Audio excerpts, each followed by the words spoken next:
തദ്ദേശ തെരഞ്ഞെടുപ്പിനോടനുബന്ധിച്ച് സ്ഥാനാർത്ഥി പ്രഖ്യാപനങ്ങളും പ്രചാരണവും തകൃതിയായി നടക്കുന്നുണ്ട്. കൂറുമാറ്റവും വാശിക്ക് തന്നെ നടക്കുകയാണ്. അതിനിടയിൽ ചില കാലുവാരലുകളും തരം താഴ്ന്ന രാഷ്ട്രീയ കുതിരക്കച്ചവടവും നടക്കുന്നുണ്ട്. ഇതിനിടയിലേക്കാണ് മന്ത്രിയുടെ മകൾ കോൺഗ്രസ് സ്ഥാനാർത്ഥിയായി നിൽക്കുന്ന വാർത്ത എല്ലാവരെയും ഞെട്ടിക്കുന്നത്. ദേവസ്വം മന്ത്രി വി.എൻ. വാസവന്റെ ജ്യേഷ്ഠൻ പരേതനായ വി.എസ്. സോമന്റെ മകൾ സ്മിത ഉല്ലാസ് ആണ് കോൺഗ്രസ് സ്ഥാനാർത്ഥിയായിട്ട് മത്സരിക്കുന്നത്. ഇതെന്താ കഥ? CPM മന്ത്രിയുടെ കുടുംബത്തിൽ നിന്നും കോൺഗ്രസ് സ്ഥാനാർത്ഥി എന്നത് ഇടതുപക്ഷത്തിന് തന്നെ നാണക്കേടാണല്ലോ.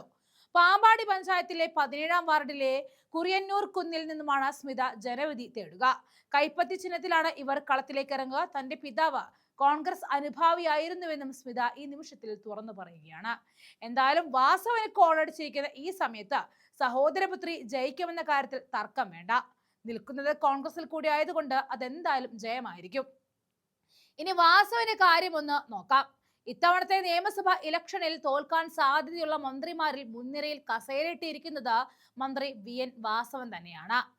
മുൻകാരണങ്ങൾ പലതുണ്ടെങ്കിലും ഇപ്പോഴുള്ളത് സ്വർണ്ണക്കച്ചവടമാണ്.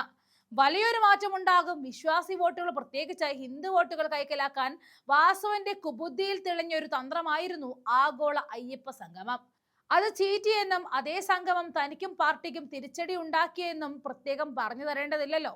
അന്ന് അയ്യപ്പ സംഗമം നടത്തിയപ്പോൾ ഇന്ത്യ കണ്ട ഏറ്റവും വലിയ വർഗീയവാദിയായ യോഗിയുടെ കത്ത് വായിക്കാൻ തങ്ങൾ കാണിച്ച ആ ആവേശമുണ്ടല്ലോ, അതുകൊണ്ട് തന്നെ നിങ്ങളുടെ വർഗീയ വെറി ജനങ്ങൾ കണ്ടതാണ്. പിന്നീടുള്ള സ്വർണ്ണപ്പാളി വിവാദവും അന്വേഷണവും ദേ ഇപ്പോഴുള്ള ശബരിമലയിൽ അനാസ്ഥയും കൊണ്ട വാസവന്റെ കാര്യം ഗോവിന്ദ.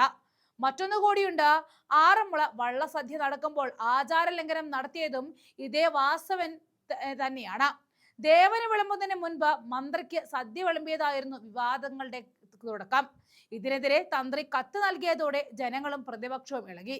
വാസവനെ ഗ്യാസിന്റെ അസ്ഥിത ഉള്ളത് കൊണ്ടാണ് നേരത്തെ കഴിച്ചതെന്ന് കോൺഗ്രസ് നേതാവ് കെ മുരളീധരൻ വരെ കളിയാക്കി. ശബരിമല വിഷയത്തിൽ ഹൈക്കോടതിയുടെ നിർണായക ഇടപെടൽ ഇല്ലാതിരുന്നെങ്കിൽ നമ്മൾ ആരും സ്വർണം കട്ട കഥ അറിയില്ലായിരുന്നു. അതുപോലെ തന്നെ ഇത്തവണ നടന്നതിന് ശേഷമുള്ള തിരക്ക് നിയന്ത്രിക്കുന്നതിലും ഭക്തരെ അവശരാക്കിയതിലും ഹൈക്കോടതി ഇടപെട്ടിരുന്നു. എന്തായാലും ആഗോള അയ്യപ്പ സംഗമം നടത്തിയപ്പോൾ വെള്ളാപ്പള്ളിയെ കാറിലും NSS പ്രസിഡന്റ് സ്റ്റേജിലും എത്തിച്ച് കയ്യടി മേടിച്ചെങ്കിലും അതൊന്നും തനിക്ക് ഗുണമായില്ല എന്നും സ്വന്തം കുഴി തോണ്ടുകയും ചെയ്തു എന്നും വാസവൻ ഇനിയും മനസ്സിലാക്കണം. ഇപ്പോഴിതാ മകൾക്ക് തുല്യമായ ആള് കോൺഗ്രസിൽ സ്ഥാനാർത്ഥിയാവുകയും ചെയ്യുന്നു. വല്ലാത്തൊരു ജീവൻ തന്നെ വാസവ നിങ്ങളുടേത്.